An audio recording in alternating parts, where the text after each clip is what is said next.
The medicus is a specialized doctor, often a slave or a freedman, but one whose skills are honed to a razor's edge by constant exposure to the most grievous of injuries. They are the unsung heroes of the gladiatorial school, the men whose expertise determines whether you live to fight another day, or if your journey ends here, in the dust. You feel their fingers probe gently around your wound, their touch surprisingly precise, assessing the depth of the gash, the extent of the damage. They might even murmur a few words, not of comfort, but of grim assessment. Perhaps to an assistant who hovers nearby, ready with bandages and salves. It's like having a trauma surgeon on call, but instead of a sterile operating room, your recovery suite is the blood-soaked sand of the arena. Beyond the core grains and legumes, your diet would also include dried fruits and nuts, providing essential vitamins, minerals, and healthy fats. Olive oil, a staple of the Roman diet, would be used for cooking and as a source of energy. You might even get a small ration of cheese or eggs occasionally, but meat was a rare luxury, reserved perhaps for special occasions or as a treat for exceptional performance. The medicus and the trainers meticulously oversaw your diet, ensuring you received the precise balance of nutrients needed for optimal recovery and performance. They were the ancient world's dietitians, constantly tweaking your meal plan to get you back into fighting shape. Hey guys, tonight we're stepping into the brutal, dust-filled world of the Roman arena. Imagine, Ahart, if you will, the deafening roar of tens of thousands of spectators, the blinding glare of the midday sun, and the metallic clang of steel on steel. You've just faced down a formidable opponent, perhaps a heavily armored Myrmillo or a swift, elusive Retiarius. The fight was long, grueling, a dance with death under the merciless gaze of the crowd. And now, as the final bell tolls and the roar subsides, you feel it a searing pain in your side, a deep gash on your arm, maybe a sickening crunch in your leg. You've survived the spectacle, but the grim reality of a gladiator's life is just beginning. You're wounded, perhaps grievously so. And let's be honest, if you were actually there, you probably wouldn't have survived the next few hours without some serious ancient Roman medical intervention. Just a little reality check for your comfort. So, before you get comfortable, take a moment to like the video and subscribe, but only if you genuinely enjoy what I do here. Let me know where you're listening from tonight, and what time it is for you. Now, dim the lights, maybe turn on a fan for that soft background hum, and let's ease into tonight's journey together. The taste of your food would be simple, unadorned, no fancy spices or elaborate sauces. It was food as fuel, designed for function, not for pleasure. You'd learn to appreciate the subtle sweetness of the barley, the earthy flavor of the lentils, the satisfying crunch of nuts. Every mouthful was a step towards recovery, a building block for your renewed strength. You might find yourself chewing slowly, mindfully, aware of every nutrient entering your body, every calorie contributing to your healing. You lie there, perhaps in the dusty center of the arena, or dragged to the side, the taste of blood and grit in your mouth. The initial adrenaline surge begins to recede, leaving you with the raw, throbbing pain of your injuries. The crowd, though still buzzing with excitement from the spectacle, has largely forgotten you, their attention already shifting to the next bout or the post-fight celebrations. For you, the gladiator, the fight isn't truly over. It's merely transitioned from a battle of steel to a battle for survival against your own wounds. Historians still debate the precise reasons for the gladiatorial diet and its effectiveness. Some scholars argue that the barley eater diet, while providing ample carbohydrates for energy, might have been deficient in certain proteins or micronutrients, leading to long-term health issues despite their dense bones. They point to the fact that gladiators often died young, even if they survived the arena. Others contend that the diet was surprisingly well suited for their needs, providing the necessary bulk and energy for intense physical activity, and that the ash concoctions effectively supplemented their mineral intake. They emphasize the practical wisdom of the Romans, who would not have invested so heavily in a diet that wasn't effective. It's like arguing whether a vegan diet is truly optimal for athletes. The answer, as always, is complex, and depends on the specific needs and goals of the individual, and the available resources. The arena, a place of public spectacle and brutal entertainment, quickly transforms into a makeshift triage center. You might see other fallen gladiators, some motionless, others writhing in agony. The air, once filled with the cheers of the crowd, now carries the sounds of groans, hurried footsteps, and the low, urgent voices of those who come to tend to the wounded. This is the grim aftermath, the unseen reality behind the glorious facade of gladiatorial combat. It's not pretty, it's not heroic, but it's where the real fight for life begins. You might hear the distant sounds of the lanista shouting orders to new recruits, their voices a harsh reminder of the relentless cycle of training and combat. But here, in the infirmary, your focus is on the quiet, methodical process of rebuilding. You finish your bowl of gruel, feeling the warmth spread through your stomach, a slow, steady energy seeping into your muscles. You might even manage a small, satisfied sigh. It's not glamorous. It's not delicious by modern standards, but it's effective. It's the diet of champions, designed to forge a body that can withstand the brutal demands of the arena and aid in the relentless recovery from its inevitable wounds. The first responders aren't always trained medics. You might find yourself being tended to by fellow gladiators, or by the arena staff, who are tasked with removing the dead and assisting the injured. Their methods are often crude, driven by necessity and a basic understanding of immediate injury management. They might try to staunch the bleeding with rough cloths, or attempt to reset a dislocated limb with a painful jerk. It's a far cry from a modern emergency room. With its sterile environment and advanced equipment, you're lucky if they even have clean water. As you drift off to sleep, your stomach full, your bones slowly strengthening, you can almost feel the barley and the ash working their ancient magic within you. The diet of champions, humble yet powerful, is preparing you for the next inevitable fight. It's a testament to the Romans' pragmatic approach to survival, their ability to extract every ounce of utility from the simplest of resources, even in the most brutal of circumstances. Sweet dreams, and may your bones grow ever stronger. This immediate, often brutal, first aid was crucial. A gladiator's life hung by a thread, and rapid intervention, however rudimentary, could mean the difference between survival and succumbing to blood loss or shock.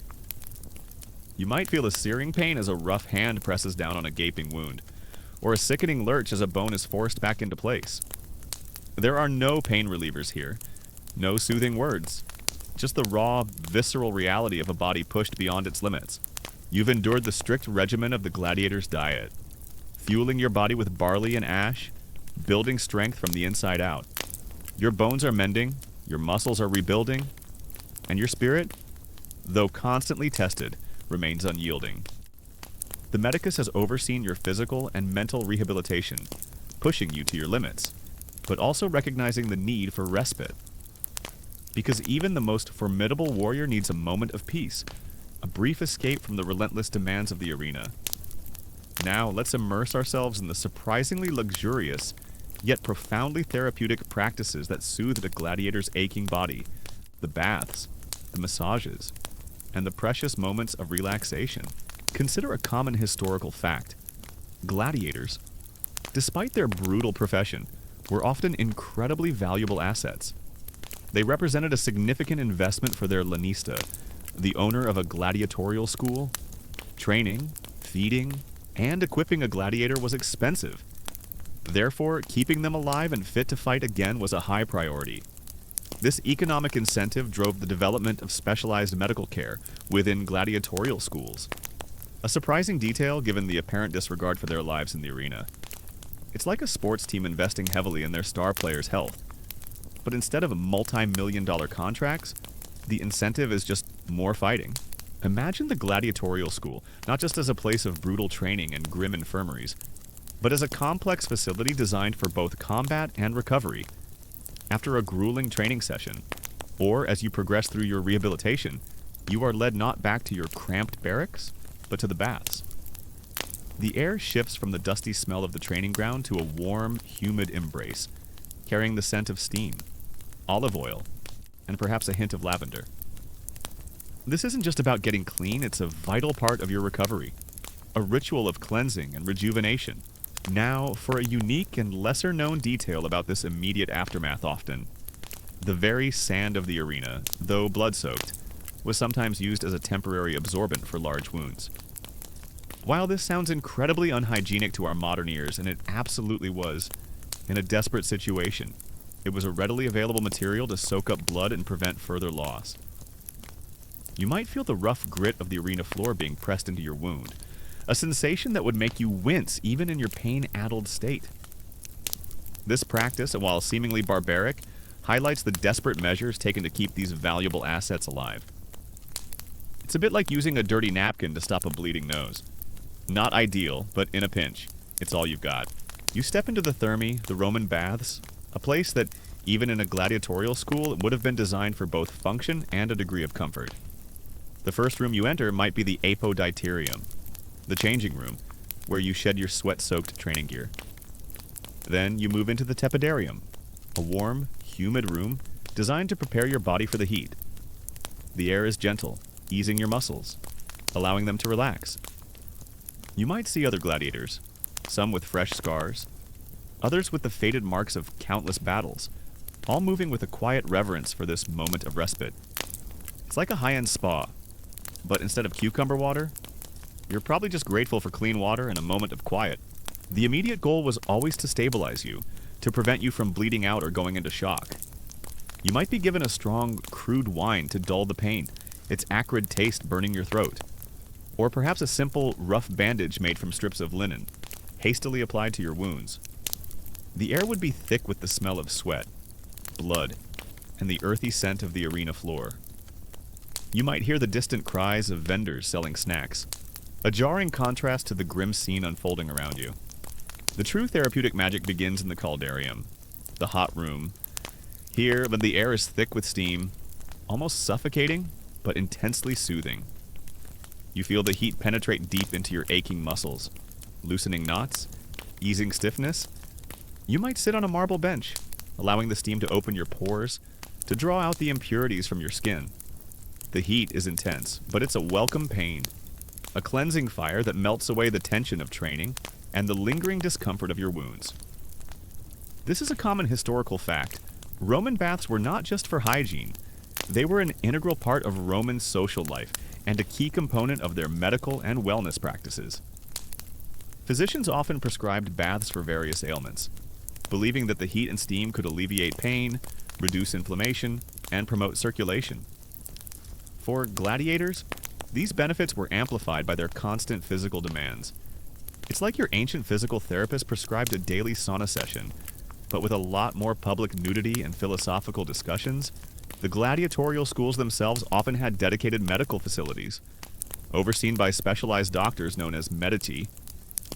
These mediti were not just general practitioners. They were experts in trauma, wound care, and rehabilitation. Skills honed by constant exposure to severe injuries. They understood the unique demands of a gladiator's body and the specific types of wounds they sustained. This specialization was a crucial factor in the gladiators' surprisingly high survival rates, at least for those who weren't killed outright in the arena. After the caldarium, you might move to the frigidarium, the cold plunge pool. This is where the shock comes in. You lower yourself into the icy water, your body recoiling from the sudden chill. But then, as your senses adjust, you feel an invigorating rush, a tightening of your pores, a stimulation of your circulation. The contrast between the hot and cold was believed to be highly beneficial, strengthening the body and invigorating the spirit. It's like a very intense cold shower. But with the added benefit of knowing you're doing it for your gladiatorial career, historians still debate the true survival rates of gladiators. Some scholars argue that the romanticized image of gladiators fighting to the death in every bout is largely a myth, and that many fights ended in submission or injury rather than fatality, precisely because of the economic value of the gladiators and the medical care available. Others contend that while survival rates might have been higher than popularly imagined, the quality of life for a wounded gladiator, constantly facing pain and the threat of returning to the arena, was still incredibly harsh. It's like arguing whether a professional athlete's career is glamorous or just a series of injuries and grueling recoveries. Probably a bit of both, but with much higher stakes for the gladiator. Once your body is cleansed and invigorated, the next step in your therapeutic journey is the massage. You lie on a stone slab, or perhaps a simple wooden bench, and an attendant, often a skilled slave or a freedman, begins to work on your aching muscles. Their hands, strong and practiced, knead and press, working out the knots and tension that have accumulated from weeks of training and recovery. You feel the deep pressure, sometimes painful, sometimes exquisitely soothing, as they target specific muscle groups, releasing the lactic acid and promoting blood flow. The air is filled with the scent of olive oil, rubbed generously into your skin, its warmth seeping into your pores. So, as you lie there, wounded and exhausted, the roar of the crowd fading into a distant hum, you realize that the battle for your life has just begun.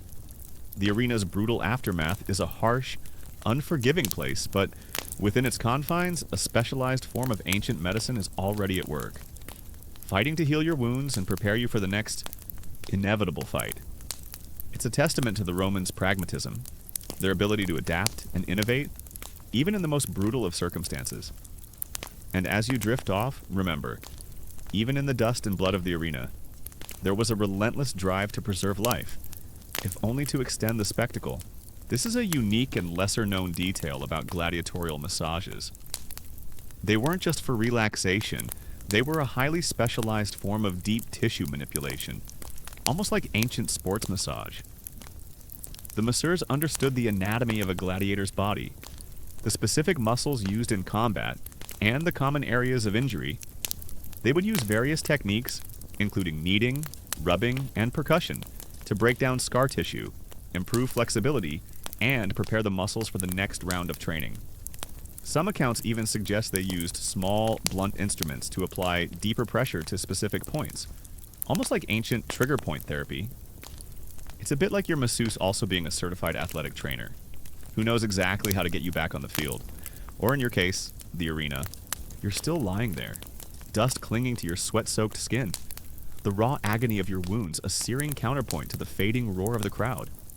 The initial, crude attempts at first aid by the arena staff have perhaps stemmed the worst of the bleeding, but you know this is merely a temporary reprieve. Your vision blurs, the world tilting precariously as the shock begins to set in. Then, a new presence. A figure approaches, not with the hurried, rough movements of the arena attendants, but with a deliberate, almost calm stride. This is the medicus. The massages were often followed by a period of quiet relaxation. You might recline on a comfortable couch, perhaps in a semi-private alcove, the soft light filtering through the windows, the sounds of the baths, the distant splashing, the murmuring voices would blend into a soothing hum, allowing your mind to drift. This was a precious moment of respite, a rare opportunity to truly unwind, to escape the constant pressure of your life. You might close your eyes, allowing your thoughts to wander, perhaps dreaming of freedom, or simply of a good night's sleep. You hear the soft rustle of linen, the faint clink of metal instruments. A shadow falls over your face, blocking out the harsh glare of the sun. A pair of hands, surprisingly gentle yet firm, begin to assess your injuries. These aren't just any hands. These belong to a master of the human form, an expert in the brutal ballet of combat and its inevitable consequences. The air around you, once thick with the smell of blood and fear, now carries the sharp, clean scent of vinegar and herbs, the ancient Roman version of antiseptic. A surprisingly effective, if pungent, aroma. The importance of relaxation for gladiators cannot be overstated. Their lives were incredibly stressful, filled with constant physical exertion, the threat of death, and the psychological burden of their profession. These moments of quiet repose, facilitated by the baths and massages, were essential for their mental and emotional well-being. They allowed the gladiators to decompress, to process the trauma of combat, and to prepare themselves for the next round of challenges. It's like a mandatory meditation session for a professional athlete, but instead of a yoga mat, you're on a marble bench. This is a common historical fact. Gladiatorial schools, or ludi, employed highly skilled doctors known as medici. These weren't just general practitioners. They were specialists in trauma and wound care. Their expertise was so renowned that Roman military doctors often studied their techniques, learning from the constant flow of severe injuries that passed through the gladiatorial infirmaries. The most famous example is Galen, the renowned Roman physician who served as a medicus at a gladiatorial school in Pergamon before becoming a personal physician to emperors. His writings, which influenced Western medicine for over 1,000 years, drew heavily on his experiences treating gladiators, providing invaluable insights into anatomy and wound management. So, in a strange twist of fate, the brutal spectacle of the arena actually advanced medical science. Talk about making lemonade out of, well, a lot of lemons and a bit of blood. Historians still debate the extent of luxury and comfort available in gladiatorial baths. Some scholars argue that while the larger public baths were indeed opulent, the baths within gladiatorial schools would have been more functional and less luxurious, designed primarily for hygiene and recovery rather than lavish indulgence. They contend that the primary focus would have been on efficiency and practicality, given the constant flow of injured gladiators. Others argue that precisely because gladiators were valuable assets, their laniste would have invested in relatively comfortable and well-equipped baths and massage facilities to ensure their rapid recovery and maintain their morale. They point to the general Roman appreciation for baths as a social and therapeutic institution, which would likely have extended to gladiatorial schools. It's like arguing whether a professional sports team's locker room is a palace or just a really nice gym. The answer, as always, is probably somewhere in the middle, depending on the wealth of the lanista and the specific school. The medicus works with a quiet intensity. You might feel a sharp sting as they clean your wound, perhaps with wine or vinegar to prevent infection. They understand the importance of cleanliness, even if their knowledge of germ theory is non-existent. They're not just treating the visible wound, they're thinking about the underlying damage, the potential for complications. They might use a small, curved needle made of bronze or iron, and fine linen thread to carefully stitch your skin back together. You hear the soft, almost rhythmic sound of the needle-piercing flesh, a testament to their steady hands and years of practice.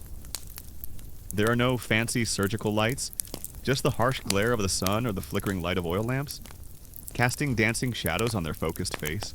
You might find yourself drifting off, the warmth of the baths, the soothing pressure of the massage, and the quiet hum of relaxation lulling you into a peaceful state. Your body, once a battlefield of pain, now feels supple, refreshed, ready to face the demands of training once more. The physical and mental stresses of your life, though never fully absent, are momentarily forgotten, replaced by a profound sense of calm. This is the unexpected luxury of a gladiator's life. A brief moment of therapeutic bliss in a world of brutality. Now for a unique and lesser-known detail about their wound care for deep, penetrating wounds, especially those that might have pierced the abdominal cavity. The medicus would sometimes use a technique involving a specific type of sponge, soaked in wine or vinegar, and then carefully inserted into the wound. This wasn't just for cleaning. It was believed to help absorb internal fluids and provide a sort of internal dressing, preventing further bleeding and supporting the damaged tissues. While incredibly risky by modern standards, and certainly prone to infection, it was a desperate measure for desperate wounds. You might feel a strange, pushing sensation as they perform this delicate, internal maneuver, a chilling reminder of the severity of your injury. It's a bit like trying to fix a leaky pipe from the inside out, using nothing but a kitchen sponge. Not exactly OSHA approved, but hey, they were working with what they had. As you drift deeper into the comfortable hum of the night, remember the soothing steam, the skilled hands, and the precious moments of quiet repose that soothed the aching bodies and weary spirits of Roman gladiators. It's a reminder that even in the most brutal of circumstances, humanity finds ways to seek comfort, to heal, and to prepare for the battles ahead. Sweet dreams, and may your own body find its well-deserved rest. As the medicus works, you might hear them murmur an incantation, a quiet prayer to a healing deity like Aesculapius, the Roman god of medicine. This blend of practical skill and ancient belief was common. They didn't see medicine and magic as separate entities. They were two sides of the same coin, both essential for true healing. They believed that while their hands could mend the flesh, divine intervention was often necessary to guide the healing process and ensure a full recovery. It's like your surgeon asking for a moment of silent prayer before your operation. A little extra spiritual support never hurt anyone, right? You've experienced the unexpected luxury of a gladiator's life, the soothing steam of the baths, the skilled hands of the masseurs, and the precious moments of quiet repose that offered a temporary escape from the brutality of the arena. Your body, once a battlefield of pain, now feels supple, refreshed, ready to face the demands of training once more. The physical and mental stresses of your life, though never fully absent, are momentarily forgotten, replaced by a profound sense of calm. But even after the most thorough healing, the most rigorous training, and the most luxurious relaxation, the scars remain. Now, let's reflect on the lasting physical and emotional marks of a gladiator's life. The indelible imprints left by a world of constant combat. Even after the wounds have seemingly healed, the pain is immense, a constant, throbbing presence that threatens to overwhelm you. You might bite down on a piece of leather, or clench your fists, trying to find some release. The medicus might offer you a draft of poppy juice or mandrake, ancient sedatives that would dull the agony, pulling you into a hazy, dreamlike state. You feel the warmth spread through your veins, a blessed numbness that offers a temporary escape from the grim reality of your situation. It's a crude form of anesthesia, but in this brutal world, any relief is a welcome one. Imagine looking at your own body in the soft light of the valetudinarium after your bath. Your skin, once smooth and unblemished, is now a testament to your profession. Scars crisscross your torso, arms and legs, jagged lines from sword cuts, puckered marks from spear thrusts, discolored patches from blunt force trauma. Each scar tells a story, a silent chronicle of battles fought, blows endured, and moments of near death. You might trace a finger along a particularly deep gash on your shoulder, remembering the blinding flash of your opponent's blade, the searing pain, and the desperate struggle to stay on your feet. These aren't just cosmetic imperfections, they are badges of honor, grim reminders of your survival, and a permanent record of the arena's brutal embrace. It's like your body is a walking history book, but instead of words, it's written in scars. Once the immediate wound care is complete, you would be carefully moved from the arena floor to the valetudinarium, the infirmary within the gladiatorial school. This wasn't a luxurious hospital, but it was a dedicated medical facility, often surprisingly well organized, with separate beds for patients, basic sanitation, and a steady supply of medical provisions.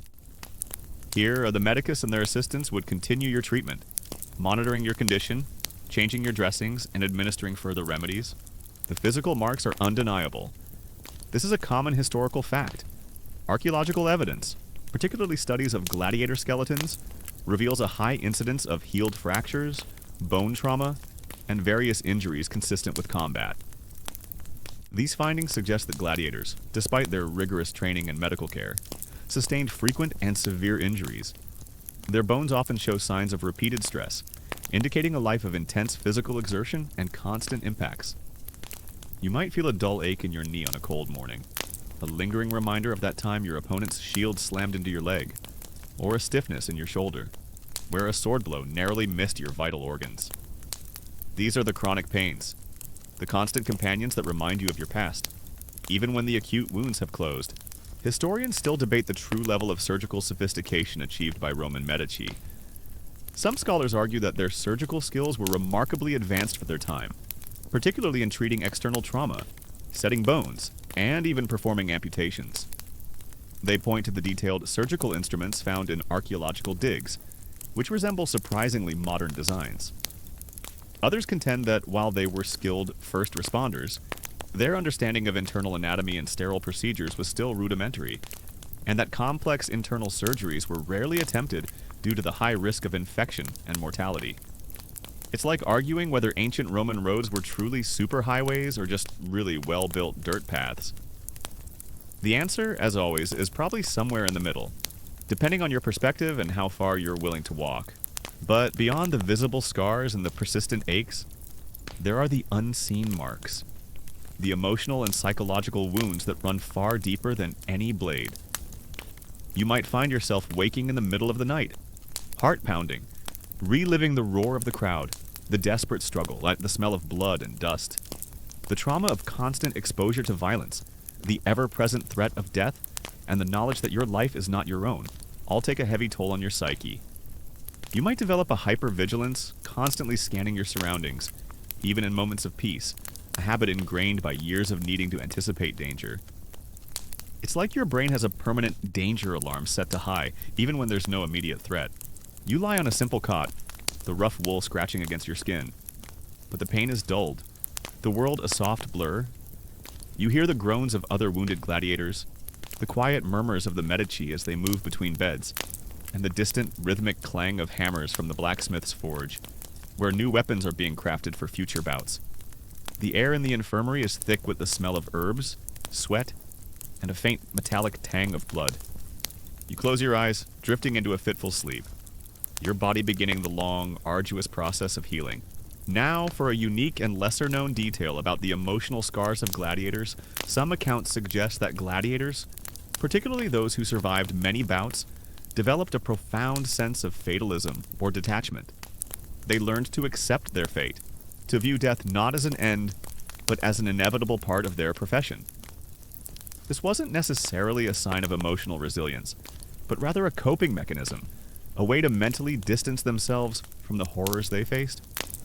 You might find yourself staring blankly at a wall, your mind empty, a quiet stillness that masks a deep emotional exhaustion. This detachment could make it difficult to form deep emotional connections, to truly relax, or to envision a future beyond the arena. It's a bit like living in a constant state of emotional numbness, where joy and sorrow are just distant echoes. The medicus has done their part, patching you up, stemming the tide, but the journey to recovery is far from over. It will require patience, resilience, and a body that can withstand the relentless demands of a gladiator's life. And as you drift off, remember the skilled hands that tended to your wounds, the blend of ancient wisdom and practical knowledge that fought to keep you alive. It's a testament to the Romans' ingenuity, their ability to find order, and even a form of healing in the midst of brutality. Sweet dreams, and may your wounds mend swiftly. You might also experience a profound sense of isolation. Despite the camaraderie within the gladiatorial school, your life is fundamentally different from that of ordinary Romans. You are a spectacle, a living weapon, and your existence is defined by the arena. This can create a chasm between you and the outside world, making it difficult to relate to those who live lives of peace and normalcy. You might find yourself observing the free citizens from a distance, their concerns seeming trivial compared to your daily struggle for survival. It's like being an astronaut who's seen the Earth from space, and then trying to explain it to someone who's never left their backyard. The perspective shift is profound. You've been patched up and the immediate crisis averted by the skilled hands of the medicus. You're now lying on a simple cot in the valetudinarium, the gladiatorial infirmary, the dull ache in your body a constant reminder of your recent brush with death.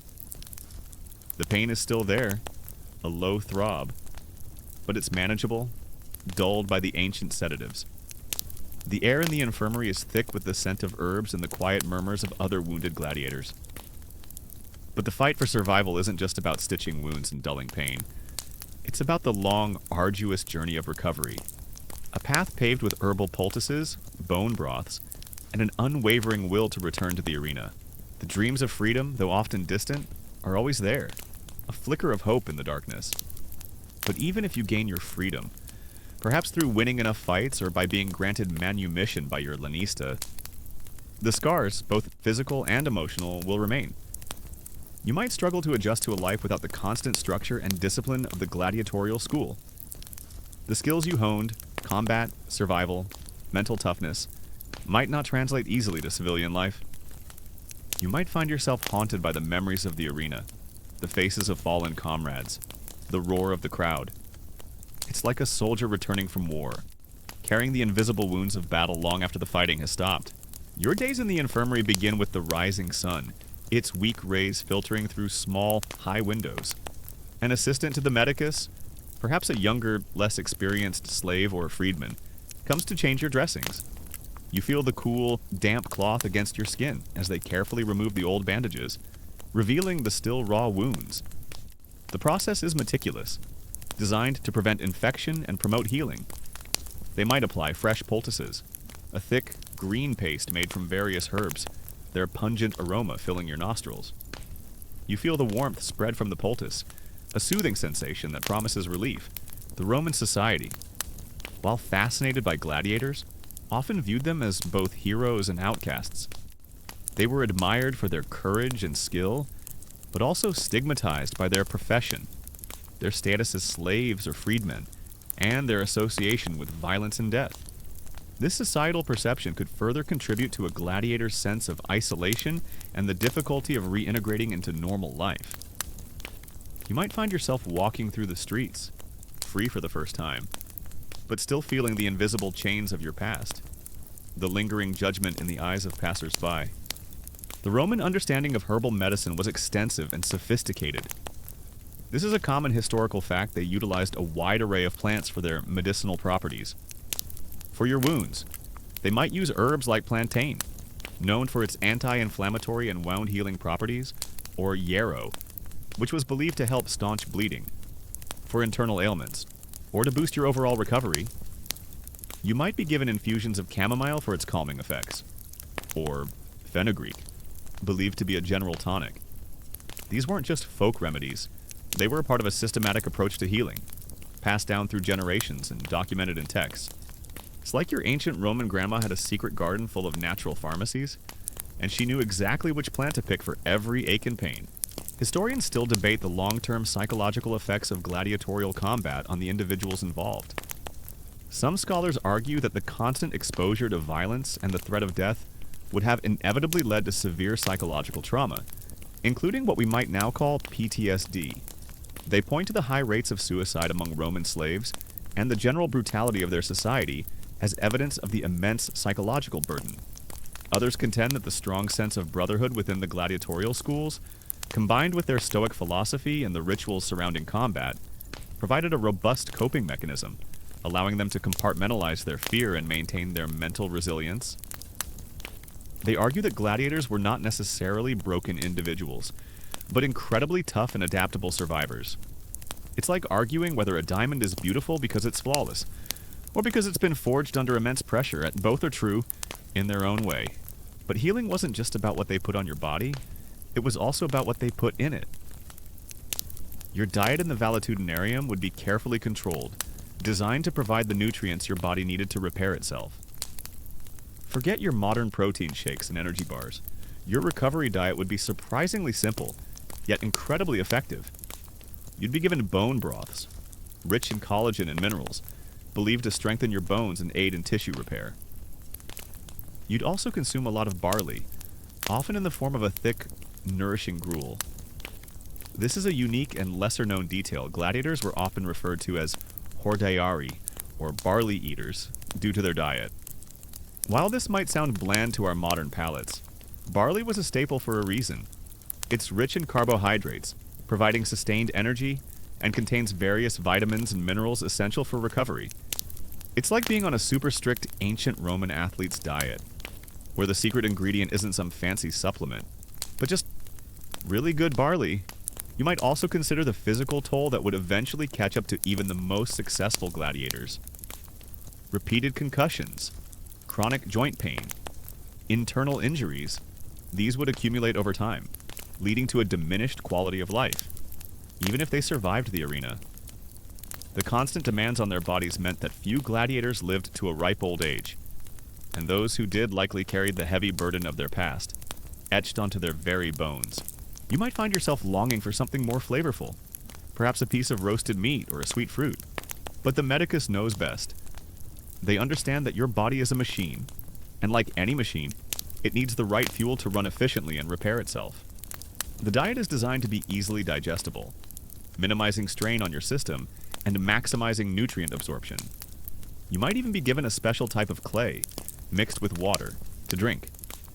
This clay, known as terra sigillata, was believed to have medicinal properties, particularly for digestive issues and as an anti-inflammatory. It's a bit like drinking a muddy smoothie, but for your health. So, as you drift deeper into the comfortable hum of the night, reflect on the lasting marks of a gladiator's life. Beyond the thrilling spectacle of the arena, beyond the skilled medicus and the therapeutic baths, lay a deeper reality of physical and emotional scars. It's a reminder that even in the most brutal of circumstances, the human spirit endures, adapting, surviving, and carrying the indelible imprints of its journey. Sweet dreams, and may your own scars, visible or invisible, tell a story of resilience and strength. The days in the infirmary blur into a monotonous rhythm of pain management, dressing changes, and forced rest. You hear the groans of other gladiators, some recovering from minor cuts, others from more grievous injuries, their bodies scarred testaments to the arena's brutality. You might even hear the occasional chilling silence, a stark reminder that not everyone makes it back from the sand. The air is always thick with the scent of herbs, sweat, and the faint metallic tang of blood, a constant backdrop to your healing journey. You've reflected on the lasting physical and emotional marks of a gladiator's life, the indelible imprints left by a world of constant combat. Your body, a tapestry of scars, tells a story of survival, while your mind carries the echoes of the arena's roar and the silent weight of fatalism. But even in a life defined by brutality and the constant threat of death, there were moments of respite, glimpses of a world beyond the sand. Now, let's consider the fleeting, yet profound moments of connection and the unexpected bonds that could form within the gladiatorial school. A testament to the enduring human need for camaraderie, even in the most inhumane of circumstances. The medicus would visit you regularly, their calm, assessing gaze, taking in your progress. They might gently palpate your healing wounds, checking for swelling or infection. They'd listen to your breathing, observe your complexion, and ask about your pain levels. Their approach was empirical, based on careful observation and accumulated experience. They understood that each body healed differently, and they tailored their treatments accordingly. It's like having a personal physician who's also a seasoned veteran of countless medical battles, knowing exactly what to look for and how to react. Imagine the barracks, a stark contrast to the grandeur of the arena. Here, in the dim light of oil lamps, gladiators, stripped of their armor and their public personas, were simply men. Men with shared scars, shared fears, and a shared, unspoken understanding of the life they led. You might sit on a rough wooden bench, tending to a minor cut, while a fellow gladiator sharpens his sword. The rasping sound, a familiar backdrop. The air is thick with the smell of sweat, leather, and the faint metallic tang of blood. But also, surprisingly, with the quiet hum of conversation, the occasional shared laugh, or the solemn silence of shared grief. Beyond the physical remedies, the psychological aspect of healing was also crucial. Gladiators lived under immense pressure, constantly facing death and enduring brutal training. The medicus would often offer words of encouragement, reminding you of your strength and resilience. They understood that a strong mind was just as important as a strong body in the arduous path to recovery. You might find yourself staring at the ceiling, replaying the fight in your mind, the roar of the crowd, the clang of weapons. But then, the medicus's calm voice, or the soothing scent of the herbs, would pull you back to the present, focusing your mind on the task of healing. This is where the concept of familia gladiatoria comes into play. This is a common historical fact. Gladiators, despite their diverse origins, slaves, prisoners of war, condemned criminals, or even free volunteers, often formed strong bonds of brotherhood within their schools. They lived, trained, fought, and recovered together, creating a unique community forged in shared suffering and the constant threat of death. This wasn't just a casual acquaintance, it was a deep, almost familial connection, a lifeline in a world that offered little else in the way of human warmth. It's like a very intense, very dangerous fraternity, where the initiation ritual involves actual swords and lions. Historians still debate the precise effectiveness of ancient Roman herbal medicine. Some scholars argue that while many plants did possess genuine medicinal properties, the lack of standardized dosages, sterile preparation, and a full understanding of active compounds meant that their efficacy was often inconsistent or limited. They point to the high mortality rates from infections, even with their best efforts. Others contend that the cumulative knowledge of generations of healers, combined with the placebo effect and the body's natural healing capabilities, made these remedies surprisingly effective for many common ailments. They emphasize the holistic approach, arguing that treating the whole person, not just the symptoms, contributed significantly to recovery. It's like arguing whether your grandmother's homemade cough syrup works because of the honey and lemon, or because of the love she puts into it. Probably a bit of both, but don't underestimate the power of a good, comforting brew. You might find yourself sharing a meal of barley gruel with a gladiator from a distant land, a man whose language you barely understand, but whose eyes reflect the same weariness, the same quiet determination as your own. You might exchange a nod, a silent acknowledgement of mutual respect, a bond forged not through words, but through shared experience. There were no social hierarchies here, no distinctions of wealth or origin. In the ludus, everyone was a gladiator, bound by the same grim fate. This unspoken camaraderie was a powerful antidote to the isolation of their lives, a reminder that they were not entirely alone. You might hear the distant sounds of the gladiatorial school, the rhythmic thud of training swords, the shouts of the lanista as he drills new recruits. These sounds are a constant reminder of what awaits you, the arena, the crowd, the next fight. But for now, your focus is on healing. You close your eyes, drifting into a fitful sleep, your body slowly, painstakingly, knitting itself back together. The herbal poultices work their magic. The bone broths nourish your weary frame, and the quiet determination within you fuels your recovery.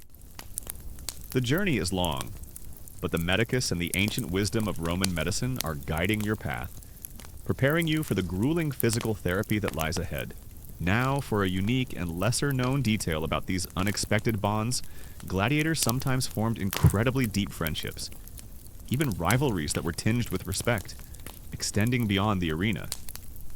There are accounts of gladiators who, after a particularly brutal fight, would tend to each other's wounds, or even mourn a fallen opponent with genuine sorrow.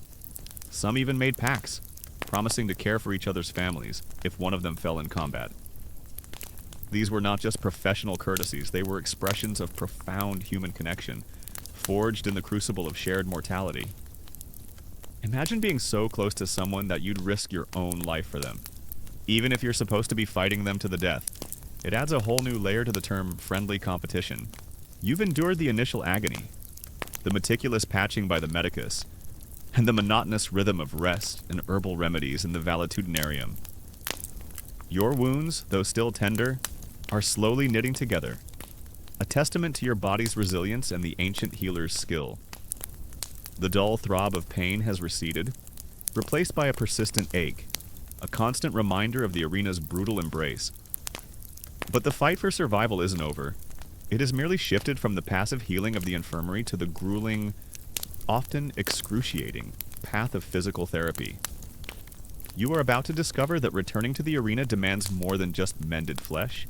It requires a body reforged, a spirit unyielding.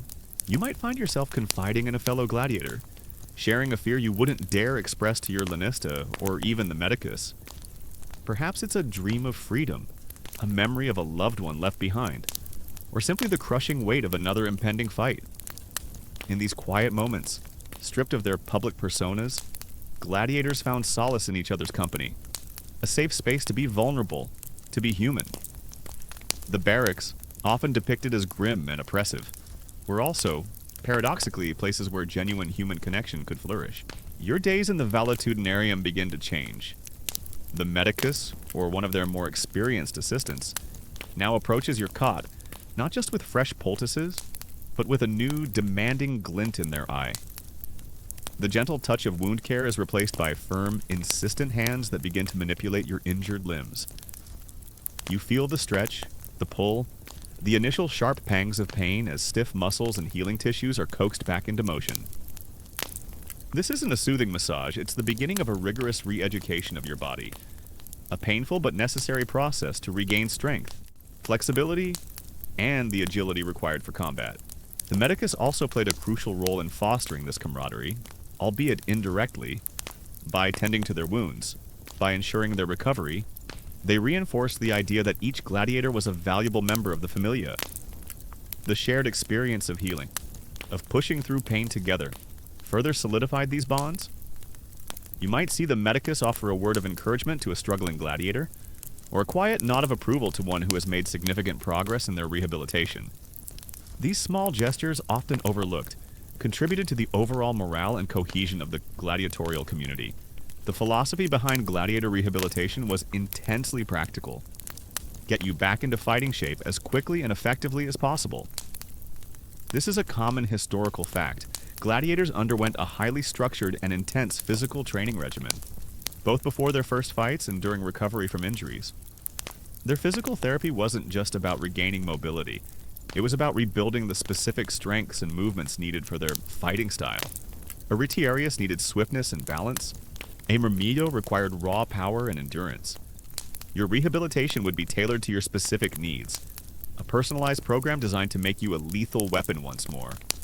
It's like a modern athlete's rehab, but instead of aiming for the Olympics, you're training for a death match. Talk about high stakes. The lanista, the owner of the gladiatorial school, while primarily motivated by profit, also understood the importance of these bonds. A cohesive, loyal group of gladiators was more effective in the arena and less likely to rebel.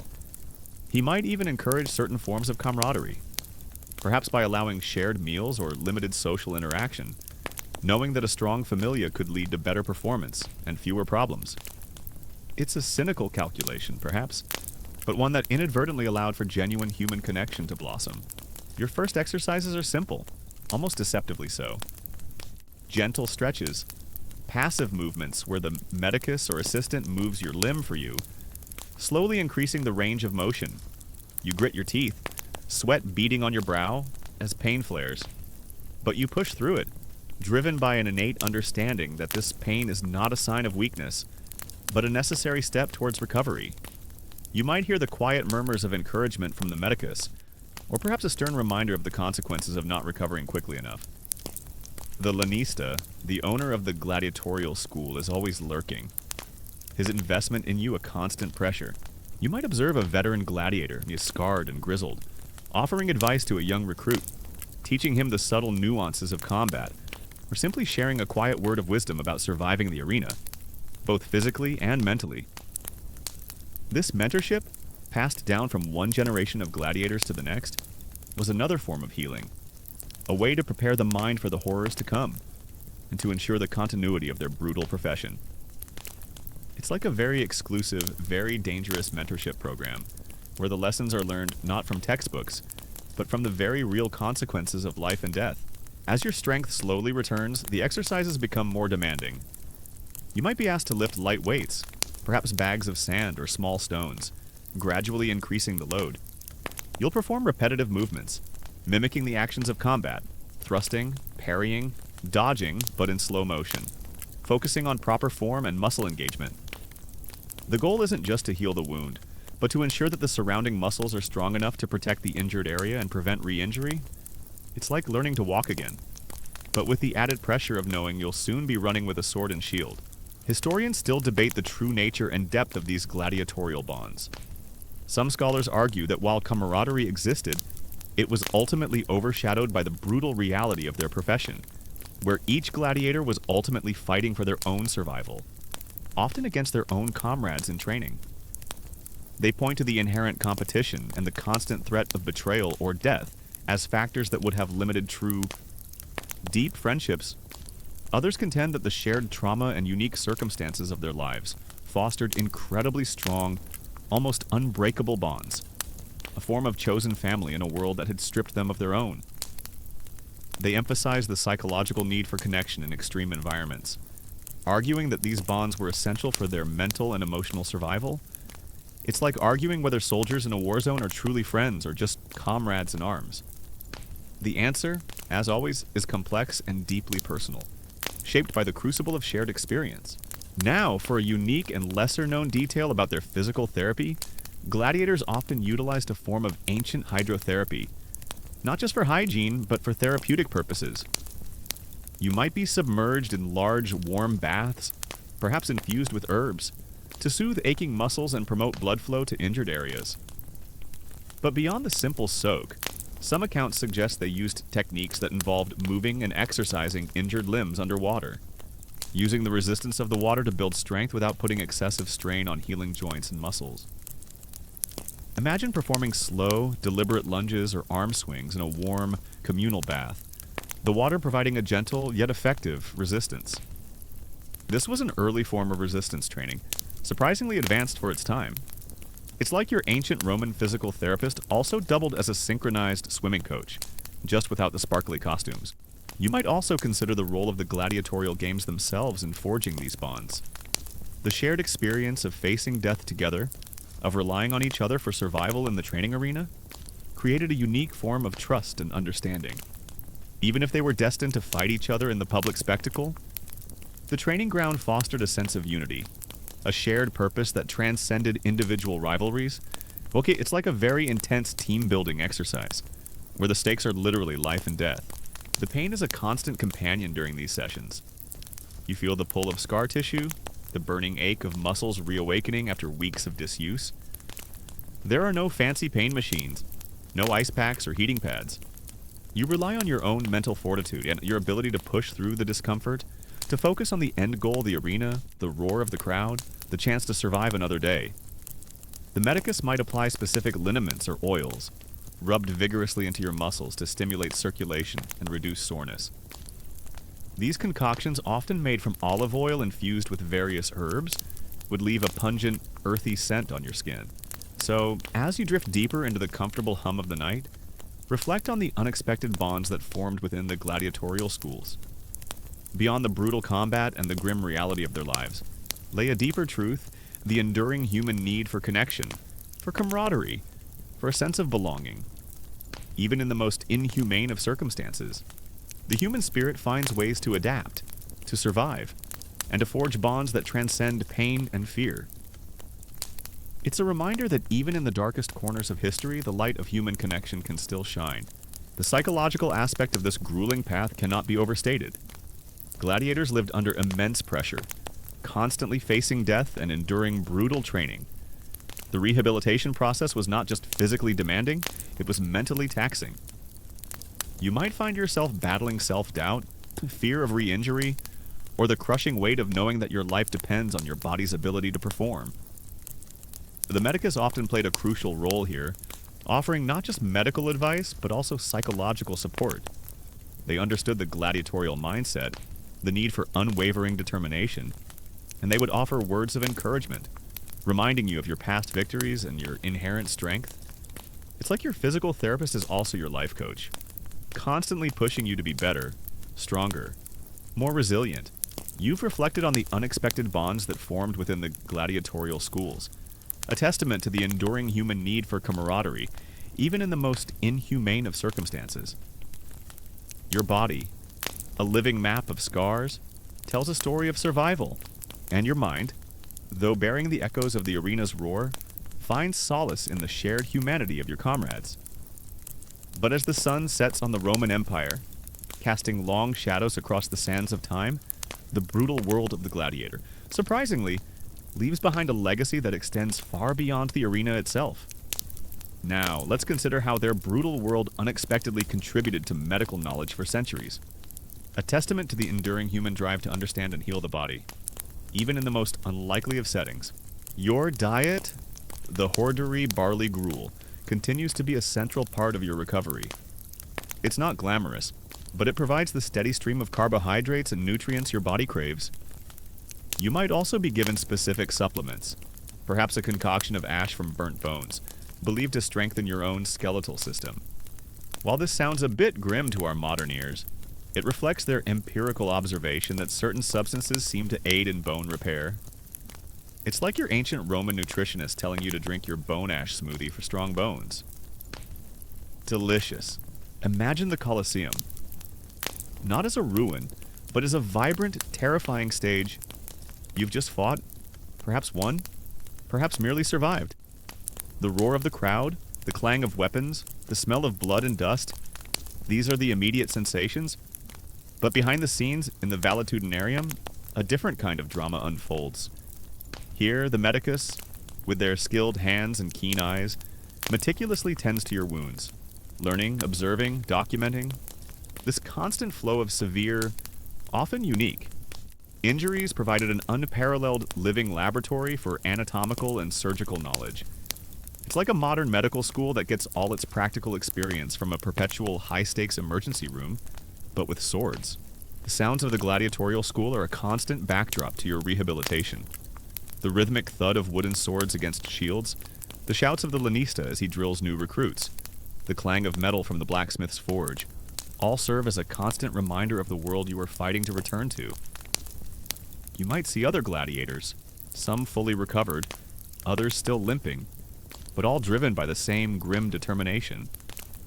It's a community forged in shared suffering and the relentless pursuit of survival. This is a common historical fact. The gladiatorial schools served as crucial training grounds for Roman medicine, particularly in the fields of trauma surgery and anatomy.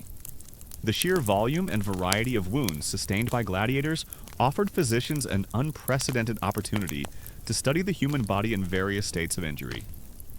They could observe how different weapons caused different types of trauma, how bones fractured, how muscles tore, and how the body reacted to severe blood loss. This empirical knowledge, gained through direct observation and constant practice, was invaluable. Physicians like Galen, who served as a medicus at a gladiatorial school in Pergamon, meticulously documented his observations. Dissecting animals as human dissection was generally forbidden, but applying his gladiatorial insights to human anatomy. His writings, filled with detailed descriptions of injuries and treatments, became foundational text for Western medicine for over 1,000 years. So, in a strange, almost macabre twist, the suffering of gladiators inadvertently advanced medical science. It's a bit like discovering that your favorite video game, despite its violence, actually taught you advanced physics. Who knew? Historians still debate the precise methods and effectiveness of Roman gladiatorial physical therapy. Some scholars argue that while their methods were rudimentary by modern standards, the sheer volume of injuries they treated and the economic incentive to return gladiators to fighting shape led to a highly practical and effective system of rehabilitation. They point to the robust physiques of gladiators, evident in historical depictions, as proof of their effective training and recovery methods. Others contend that many gladiators likely suffered from chronic pain and long-term disabilities, and that their recovery was often just enough to push them back into the arena for another brutal bout. Regardless of their true well-being, it's like arguing whether a professional sports team pushes its injured players back onto the field too soon. The answer, as always, is probably somewhere in the middle, depending on the individual gladiator and the Lanista's priorities. The knowledge gained from treating gladiators wasn't just about patching up wounds.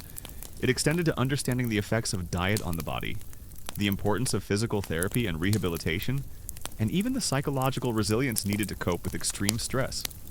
Remember the hordearii, the barley eaters. Their diet, designed for strength and recovery, provided insights into nutrition.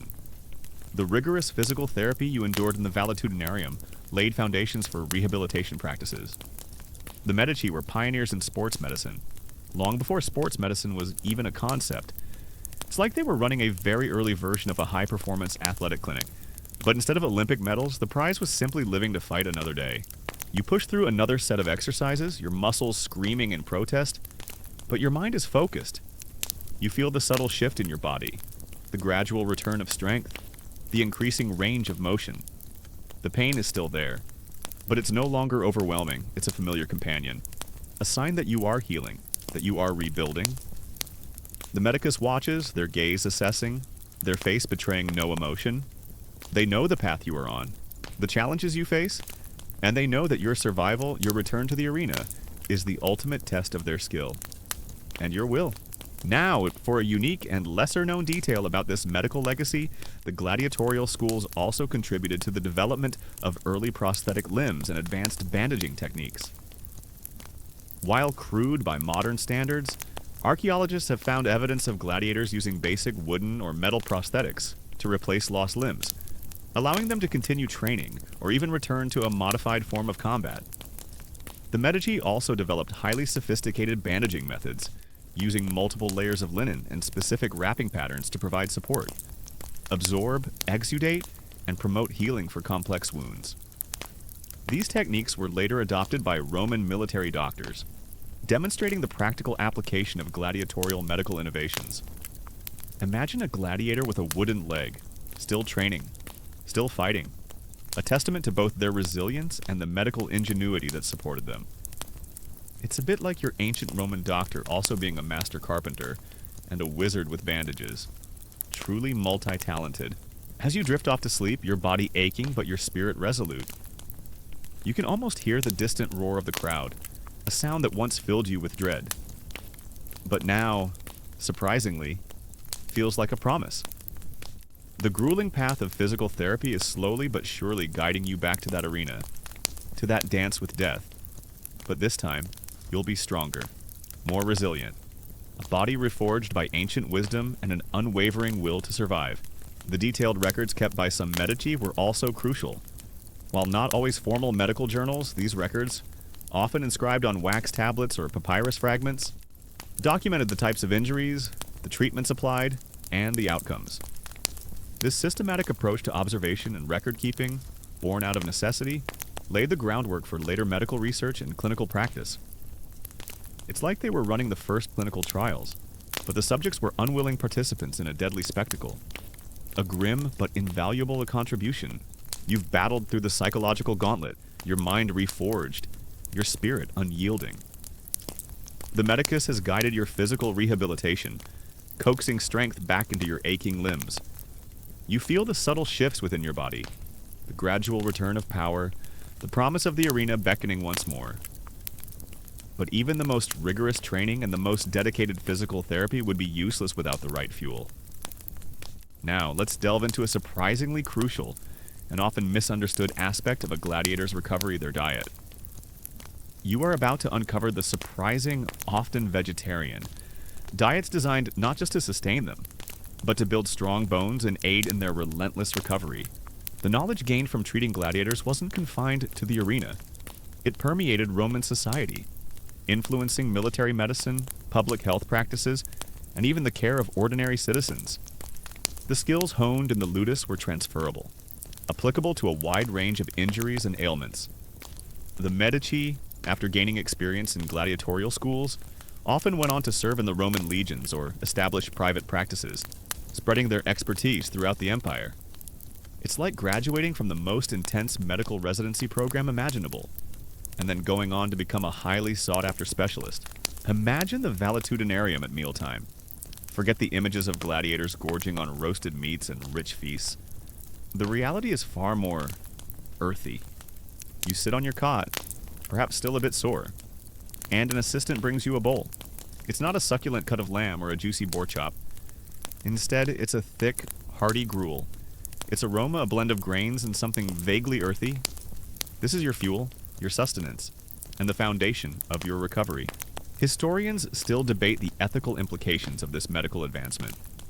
Some scholars argue that while valuable medical knowledge was undoubtedly gained, it came at an immense human cost, built on the suffering and exploitation of enslaved individuals. They contend that the advancements cannot be separated from the brutal context in which they occurred, and that celebrating the medical legacy without acknowledging the human tragedy is problematic. Others argue that the Medici, despite operating within a cruel system, genuinely sought to alleviate suffering and save lives, and that their dedication to healing, even in such circumstances, should be recognized. They emphasize the pragmatic reality of the time, where medical knowledge was often gained through observation of trauma, regardless of its source. It's like arguing whether a scientific discovery made during wartime is inherently tainted by its origins. The answer, as always, is complex and deeply personal. Forcing us to confront uncomfortable truths about human progress, the diet of Roman gladiators was, for many, surprisingly plant-based. This is a common historical fact. Gladiators were often referred to as hordearii, which literally translates to barley eaters. This nickname wasn't a derogatory term, it was a direct reflection of their staple diet. While the popular image might be one of bloodthirsty warriors fueled by raw meat, archaeological evidence, particularly studies of gladiator skeletons from Ephesus, has confirmed that their diet was predominantly vegetarian, rich in grains and legumes. It's like discovering your favorite action hero was actually powered by kale smoothies and lentil soup. Who knew? You might also consider how the Roman emphasis on physical prowess and military might inadvertently create a demand for highly skilled medical practitioners. A strong army needed strong soldiers, and effective medical care was essential for keeping them in fighting shape. The gladiatorial schools, with their constant stream of injuries, provided the perfect training ground for these military Medici, ensuring that the Roman legions were supported by some of the most experienced trauma doctors of their time. It's a chilling reminder of how even the most brutal aspects of a society can lead to unexpected advancements. Your daily meals would primarily consist of barley, prepared in various forms. Sometimes it would be a thick gruel, cooked down until it was almost a paste, easy to digest and packed with carbohydrates. Other times, it might be baked into dense, unleavened bread, hard and chewy, but incredibly filling. You'd also consume a significant amount of legumes, lentils, chickpeas, and beans, providing essential plant-based protein for muscle repair and growth. These ingredients, humble as they might seem, were the building blocks of a gladiator's formidable physique. You might find yourself chewing slowly on a handful of dried lentils, their earthy taste a constant reminder of your disciplined regimen. The legacy of the gladiator, therefore, extends beyond the dust and blood of the arena. It is woven into the very fabric of medical history, a testament to the enduring human drive to understand, to heal, and to preserve life, even in the face of overwhelming brutality. The lessons learned from mending shattered bones and stitching gaping wounds in the gladiatorial schools contributed to a body of medical knowledge that would influence civilizations for centuries to come. It's a stark reminder that, even in the darkest corners of human history, the light of knowledge and the relentless pursuit of healing can still shine, leaving an unexpected, yet profound, legacy. The reason for this predominantly vegetarian diet was multifaceted. Firstly, it was practical and economical. Grains and legumes were readily available and cheaper to produce in large quantities than meat, making it a cost-effective way to feed a large population of gladiators.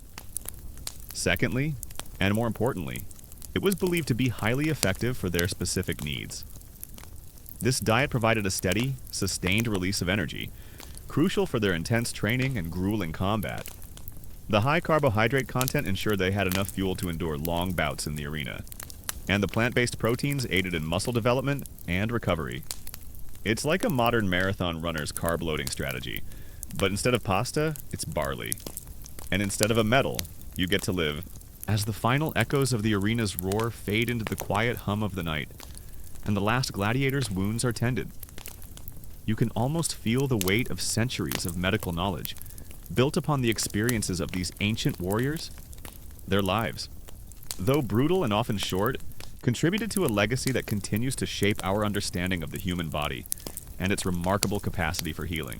Now, for a unique and lesser-known detail about their diet, gladiators consumed a specialized drink made from plant ash. This wasn't just any ash. It was often derived from burnt plants rich in calcium and other minerals, dissolved in water or vinegar.